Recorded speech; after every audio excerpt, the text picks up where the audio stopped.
जिला पुंछ में एसकेसी जीटीसी में विकसित भारत यूथ पार्लियामेंट 2026 का आयोजन। Shri Krishan Chander government degree college Poonch की एनएसएस इकाइयों द्वारा बुधवार को जिला स्तरीय विकसित भारत यूथ पार्लियामेंट 2026 का सफल आयोजन किया गया। कार्यक्रम में जिले के सभी सरकारी डिग्री कॉलेजों के विद्यार्थियों ने उत्साहपूर्वक भाग लिया। कार्यक्रम में कुल 40 छात्र छात्राओं ने युवा सांसद के रूप में हिस्सा लिया, जिनमें प्रत्येक कॉलेज से 10 प्रतिनिधि शामिल थे। प्रतियोगिता का मूल्यांकन प्रतिष्ठित ज्यूरी तजीम अख्तर, मोहम्मद मतलूब खान, तेजेंद्र सिंह और मोनिक शर्मा द्वारा किया गया। कार्यक्रम की शुरुआत दीप प्रज्वलन और दीप स्तुति से हुई। एनएसएस प्रोग्राम अफसर डॉक्टर खलील अहमद ने कार्यक्रम के उद्देश्यों की जानकारी दी, जबकि स्वागत भाषण डॉक्टर शमीम अहमद बंडियार ने दिया। मुख्य अतिथि तजीन अख्तर ने अपने संबोधन में कहा कि युवाओं की आवाज लोकतंत्र का भविष्य है और राष्ट्र निर्माण में युवाओं की भूमिका बेहद महत्वपूर्ण है। सत्र की अध्यक्षता स्पीकर अदनान ने की। प्रतिभागियों ने इमरजेंसी के 50 वर्ष भारतीय लोकतंत्र के लिए सीख विषय पर पक्ष और विपक्ष में प्रभावी विचार रखे। कार्यक्रम के अंत में प्रतिभागियों को प्रमाण पत्र और पुरस्कार प्रदान किया गया। एचडीपी में लाख रुपए का डीलर 50,000 में मिल रहा है। एचडीपी में 8 लाख का ट्रैक्टर 8 से 4 लाख में मिल रहा है। लेकिन उसके पीछे में हमारी मंशा ठीक है। अगर हम ट्रैक्टर लें और बेले में उसको रोड़ें और बेले में वो चलाएं तो गवर्नमेंट ने उसके लिए नहीं किया हुआ है। गवर्नमेंट ट्रैक्टर उसके लिए देती है कि फार्मर जिस वक्त साल के बाद जब सिचुएशन हो जाए तो उसके तहत आप देश के अंदर इमरजेंसी लगा सकते हैं। उसके अलावा एक्सटर्नल एग्रेशन और आर्म्ड रेबेलियन के थ्रू अगर ये चीजें देश के अंदर हो रही है तो आप देश के अंदर इमरजेंसी लगा सकते हैं। लेकिन अगर इंदिरा गांधी आर्टिकल 352 का प्रोवोकेशन किया, मैं बताता चलूं कि बहुत सारे वजूहात हैं, बताता चलूं मानते हैं कि बहुत सारी वजूहात थी, लेकिन इन सब के बावजूद आपने क्या किया कि फंडामेंटल राइट को सस्पेंड किया।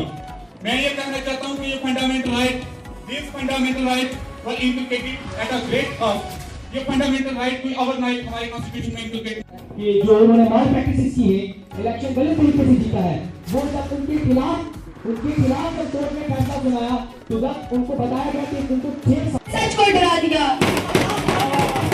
सेंसरशिप लगा दी गई, न्यूज़पेपर जैसे 19 एक्सप्रेस को दबाया गया।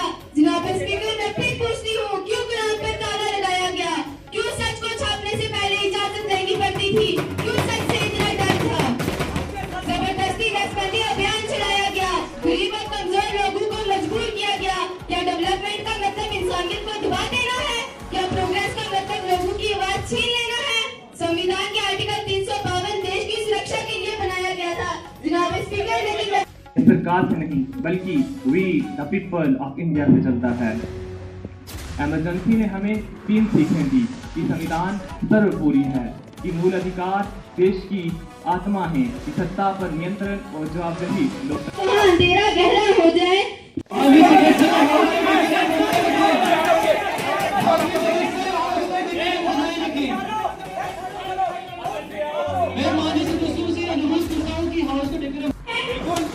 लोकतंत्र का मतलब सिर्फ चुनाव नहीं होता। लोकतंत्र का मतलब होता है बोलने की आजादी, सोचने की आजादी, सवाल करने की आजादी। डेमोक्रेसी का मतलब होता है for the people by the people. लेकिन उस समय तो पावर अब द पीपल हो गई थी। इस देश के नाम पर आवाजों को छुपा दिया गया। लोकतंत्र ही दल का शासन होता है। इमरजेंसी के दौरान सरकार ने राइट्स को छीना ताकि ऑपोजिशन दबा सके और मीडिया को कंट्रोल कर सके। लेकिन शायद इन्हें पता नहीं डेमोक्रेसी का बेसिक प्रिंसिपल होता है सिटीजन के राइट्स को बचाना। लेकिन मैं पूछती हूँ, अगर इमरजेंसी सिर्फ नेशन की सुरक्षा और डिपार्टमेंट के लिए थी तो फिर ऑपोजिशन लीडर की गिरफ्तारी और मीडिया के सेंसरशिप लगाने को कैसे जस्टिफाई किया जा सकता है? क्या किसी सरकार को देश की सुरक्षा के नाम पर नागरिकों की अधिकारों को सस्पेंड करने का अधिकार है? अगर इमरजेंसी को डेमोक्रेसी का लेसन कहते हैं, क्या सिटीजन फंडामेंटल राइट्स छीन सकते हैं? Last but not the least, I would like to also thank all media persons for coming here and spending so much time over here. They are here from 11 o'clock and still here. I would like to thank one and all thanks. Media to organize such a type of event is not only responsible for making it through India in every district. Such a type of a youth parliaments are going on. The picture. वो भी आगे आ जाएं। Doctor आप कुछ 25 लोग कहीं बैठे हैं पीछे, आप भी तशरीफ लाएं आगे देखो ग्रुप फोटोग्राफ के लिए। शाबाश।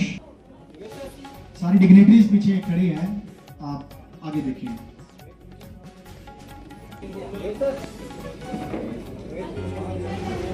शाबाश, सभी बच्चे आगे देखो।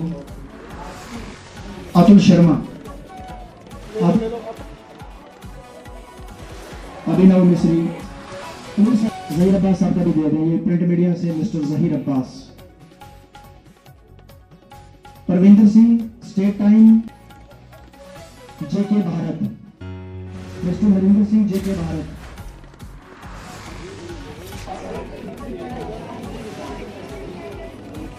Doctor Zulfkar Ahmed, member. और उसकी इमरजेंसी की रात पे कहा था पायलट, कहा था सर, मैं आपको बताता चलूं कि उस रात डेमोक्रेसी नंबर दिया से वादी सदस्य आप दिया गया था। सर, भारत आप भी मानते हैं सभी सदस्यों की तरह कि भारत एक स्टेट है, और सिंपल भाषा में स्टेट के 4 ऑर्गन्स होते हैं।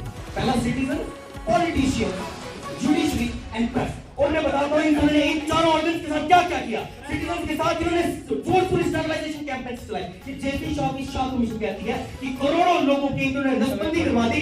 ये कौन सा एक्ट में लिखा है कि आपको इमरजेंसी घोषित करने के लिए लोगों की नसबंदियां करवानी पड़ेगी।